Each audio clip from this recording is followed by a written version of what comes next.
The Jungle was America's largest homeless encampment in San Jose, right in the heart of Silicon Valley.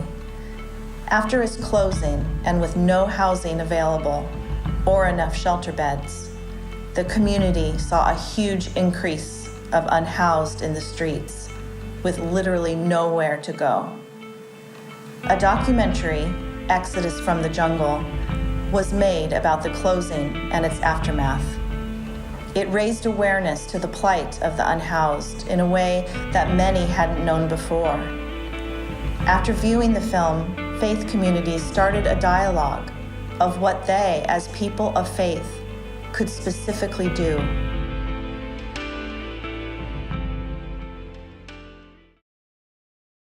It would be okay if I just died out there in the street. Nobody would know, nobody would care. And here, they really worry about you, and they want you to succeed, and they want to love you, and they do. And it's so much I can barely explain it. It's blessing to all blessings. That I was part of a group working on various service projects, and we had an opportunity to host a movie, Exodus from the Jungle, in partnership with the Housing for All Alliance. We were able to invite several churches in to come see it, and afterwards we had a brainstorming session about how the movie had affected us and what things we thought as members of faith communities we might be able to do. The whole community started ramping up about El Nino and about the coming rains and what that would mean for the homeless community. And so that seemed to gather enough community attention and enough attention among the churches to come together and work out a plan. And we were privileged to host the Interfaith Collaborative meetings. From that, the idea of the Interfaith Collaborative came out with that as one of its goals, sheltering both overnight for daytime use and also safe parking. As the interest in that grew and more churches came together to talk about what they could do, none of them could really pull this off on their own. But together, it began to seem possible that something could happen. What was neat was a lot of people were able to find their own comfort zone. Some congregations didn't have the right property or didn't have the right facilities or comfort level in their community to host people on site, but they were able to bring food or support with volunteers on other sites, and so a lot of people were able to sort of cross boundaries that way. And so the collaborative is well named. It is a collaborative, and so we began to see our way forward. That was the moment where it just all kind of fell into place and made sense for us, that this was our calling, this was our ministry, this is what God was wanting us to do in San Jose.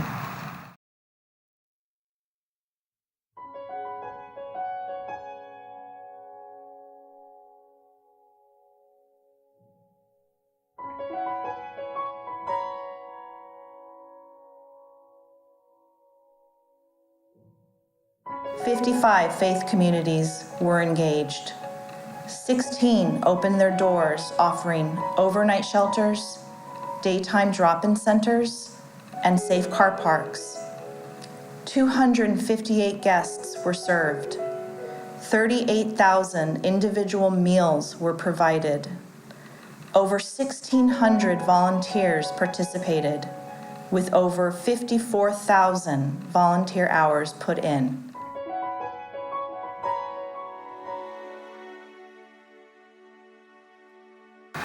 It really is a gift, I think, of hospitality and compassion and kindness, and not everybody has that in this day and age. Or, I don't know, maybe people just think, tragedy or crisis, isn't going to come to my doorstep, and yet things happen every day, just, snap of a finger. So I'm appreciative of those people who are empathetic and understand that, sometimes you need some help.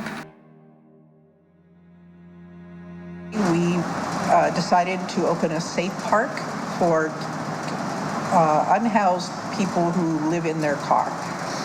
So we averaged about between 7 and 10 cars a night, and we served probably a total of 35 to 40 people during a 10-week period.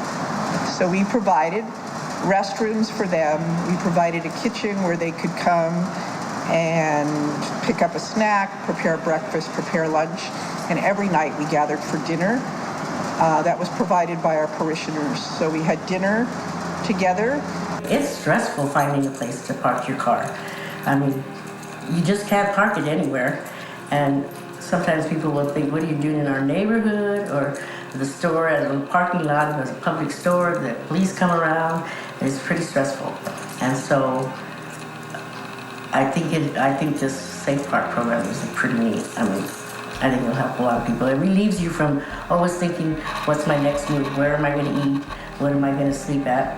If you got rid of those two, then you got time to think about other things you have to do.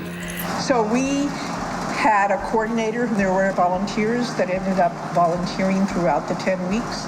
We provided fellowship for our guests, so we tried to integrate them into what was already going on in the parish as well. Safe Park has meant the world. I've been actually able to sleep through a night when I couldn't before. I'm almost 65. I'm disabled and alone.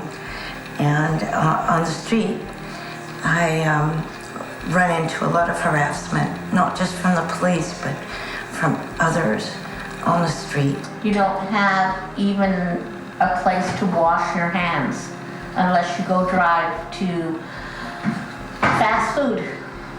That's where you go to wash your hands, to the simple things that you're so used to every day taking for granted.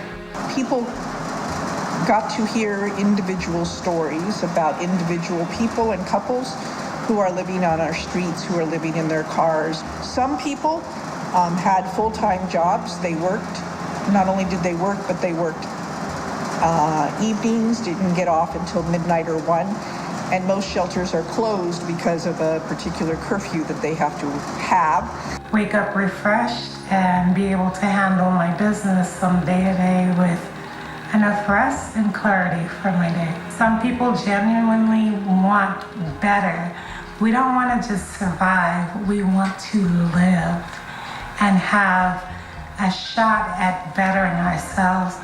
And that's what this program has done for those like myself, is give us a chance to live and to know that people genuinely care about us, not knowing us from Adam or Eve, but they treat us no differently than they treat their fellow men, their brothers and sisters in Christ. People have gotten into this situation for a variety of reasons. Illness being one of them, one of the greatest ones that we saw, people who suffered from PTS. It's a great experience because as you meet people that are in the car park and you hear some of their stories, you understand why they're here. It also gives you kind of hope because you see things that are being done to help people. And you also see that spreading and growing.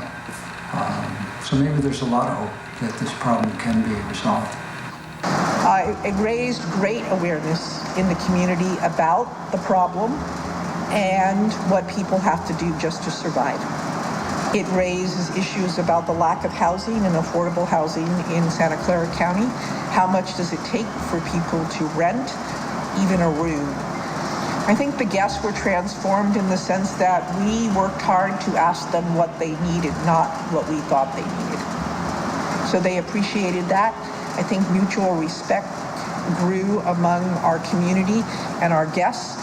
For those who have never experienced being homeless, I want you to go home, take all your credit cards and leave them in the house. Take your worst pair of jeans that you have, put them on, go in your car and find a crummy neighborhood and sit there till 12 o'clock at night and tell me how comfortable you are. And just try and pretend that now that's all that you own. Your home, you no longer have a home. I think that There's a real need not only for shelters and for people to live in shelters, but there's a real need for people to live in their cars because that's the last possession that they have, basically, and providing a safe place where they can sleep for 7 to 8 hours uninterrupted with no one asking them to move, no one banging on their windows, no one harassing them. So I can't even count how many things that I am so grateful for to have been able to come here and spend the night. And always to know that there's a warm meal there, you know, and Kind word. kindness, like you just don't even remember people are kind when you're out in the street because you don't come across it, and you come here and they're all so very kind to all of us. Makes a big difference. Makes you feel human again. Yes.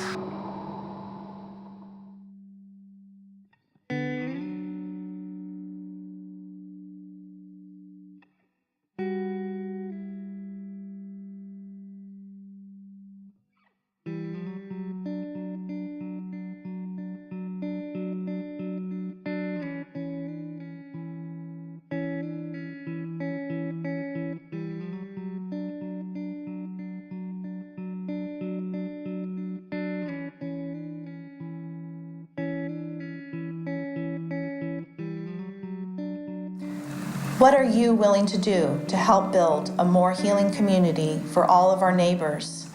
Please consider offering shelter by showing this video to your community, faith leaders, and social justice committee. If each of us took just a few people in, countless lives could be saved and suffering for many greatly eased. By attending our collaborative meetings, we can help you answer the questions and concerns you may have in how to start sheltering and to get further involved. Please visit our website or Facebook page for our current meeting schedule. All are welcome to attend.